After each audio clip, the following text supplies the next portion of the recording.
तो फ्रेंड्स, जैसे कि हम अपने प्रीवियस वीडियो में डिस्कशन कर चुके हैं कि केंद्रीय विद्यालय संगठन क्लास 1 के लिए एडमिशन प्रोसेस स्टार्ट करने जा रहे हैं। आज हम इस वीडियो में देखेंगे कि आप इस एडमिशन के लिए जो ऑनलाइन रजिस्ट्रेशन है उसको किस तरह से करें, कौन से वो डॉक्यूमेंट्स होने चाहिए जो तुरंत आपके पास होने चाहिए रजिस्ट्रेशन के टाइम, ताकि आपसे रजिस्ट्रेशन करते टाइम किसी तरह की कोई गलती ना हो। क्योंकि आप अच्छे से जानते हैं कि रजिस्ट्रेशन करना आपका अधिकार है। एडमिशन होना या ना होना ये आपकी रजिस्ट्रेशन में पेश की गई जानकारी पर काफ़ी हद तक डिपेंड करेगा। तो इस वीडियो में हम स्टेप बाय स्टेप जानेंगे उन डॉक्यूमेंट्स के बारे में जो कि आपके पास ओरिजिनल कॉपी में या फिर स्कैन कॉपी में होना ज़रूरी है, जिससे कि आप सही जानकारी अपनी रजिस्ट्रेशन फॉर्म में फिल कर सकें। तो सबसे पहले जो आपको चाहिए रजिस्ट्रेशन के टाइम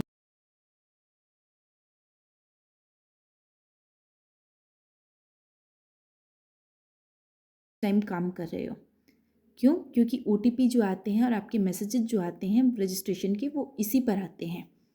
तो एक वैलिड फ़ोन नंबर एंड एक ईमेल आईडी आपके पास सबसे पहले चाहिए। अगर आपके पास ईमेल आईडी नहीं है तो उस ईमेल आईडी को आप बना लें।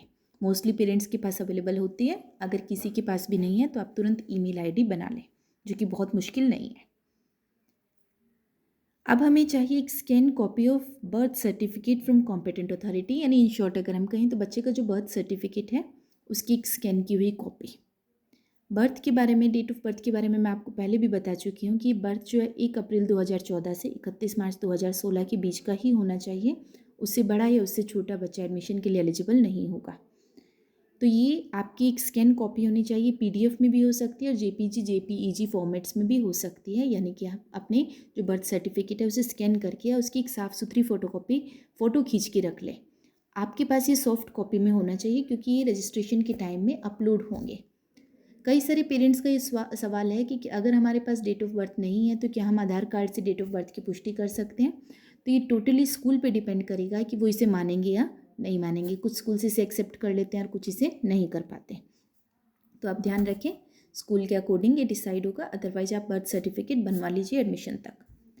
नेक्स्ट है कास्ट सर्टिफिकेट, क्योंकि ST SC OBC and EWS वगैरह वगैरह जो होते हैं उनके लिए क्या होता है कि जो RTE के एडमिशन्स होते हैं वो इन्हीं कैटेगरीज़ के अकॉर्डिंग होते हैं। तो इनका सर्टिफिकेट आपके पास पहले से बना हुआ होना चाहिए।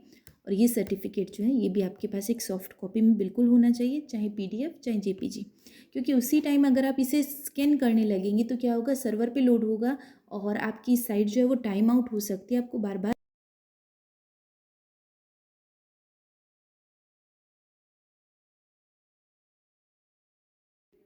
Next EWS and BPL certificate, जो कि मैंने पहले भी आपको बताया कि स्टेट गवर्नमेंट के नॉर्म्स के अकॉर्डिंग डिसाइड होंगे। तो वो भी आपके पास स्कैन कॉपी में होना चाहिए। मतलब जो भी कैटेगरी आप पर अप्लाई होती है वो सब कुछ।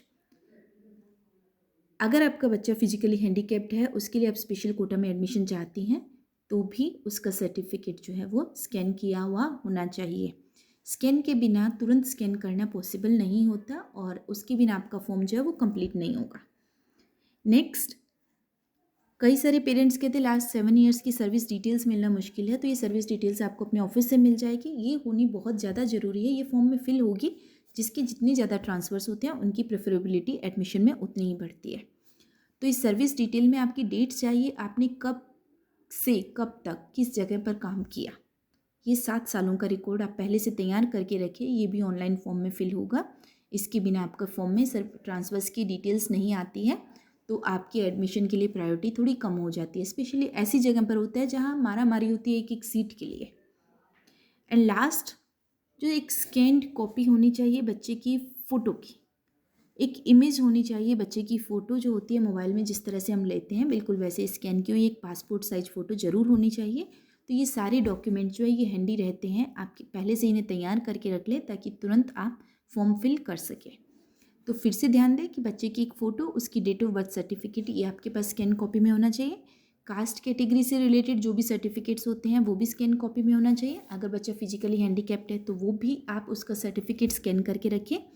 पेरेंट अपनी 7 ईयर्स की डिटेल को भी पास में रखें। स्कैन नहीं होगी, ऑब्वियसली आपको फिल करनी होगी, तो आप अपने पास तैयार रखें ताकि फॉर्म शुरू होने के बाद आपको अपने ऑफिसेज़ के चक्कर ना लगाने पड़े।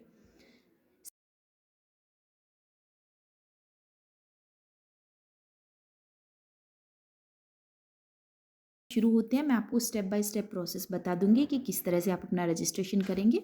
और तब तक के लिए आप इन्हें तैयार रखें। आपको किसी भी तरह का कोई डाउट हो तो आप कमेंट बॉक्स में डालिए और मैं आपके डाउट्स को सॉल्व करने का, सॉर्ट आउट करने का पूरी कोशिश जो है मेरी रहेगी। Thank you friends.